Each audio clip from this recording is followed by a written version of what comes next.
Joshua 5, Israel is circumcised. Now it came about when all the kings of the Amorites who were beyond the Jordan to the west, and all the kings of the Canaanites who were by the sea, heard how the Lord had dried up the waters of the Jordan before the sons of Israel until they had crossed, that their hearts melted, and there was no spirit in them any longer because of the sons of Israel. At that time the Lord said to Joshua, "Make for yourself flint knives and circumcise again the sons of Israel the second time." So Joshua made himself flint knives and circumcised the sons of Israel at Jabbeth Haraloth. This is the reason why Joshua circumcised them.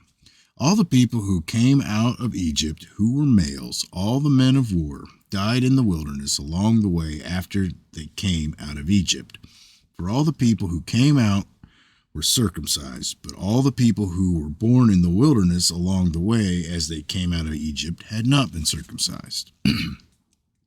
For the sons of Israel walked 40 years in the wilderness until all the nation, that is, the men of war who came out of Egypt, perished because they did not listen to the voice of the Lord, to whom the Lord had sworn that he would not let them see the land which the Lord had sworn to the fathers to give us, in a land flowing with milk and honey.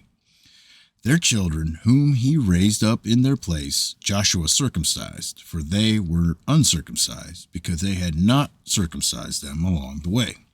Now when they had finished circumcising all the nation, they remained in their places in the camp until they were healed. Then the Lord said to Joshua, "Today I have rolled away the reproach of Egypt from you." So the name of that place is called Gilgal to this day. While the sons of Israel camped at Gilgal, they observed the Passover on the evening of the 14th day of the month on the desert plains of Jericho. On the day after the Passover, on that very day, they ate some of the produce of the land, unleavened cakes, and parched grain. The manna ceased on the day after they had eaten some of the produce of the land, so that the sons of Israel no longer had manna, but they ate some of the yield of the land of Canaan during that year. Now it came about when Joshua was by Jericho that he lifted up his eyes and looked, and behold, a man was standing opposite him with his sword drawn in his hand.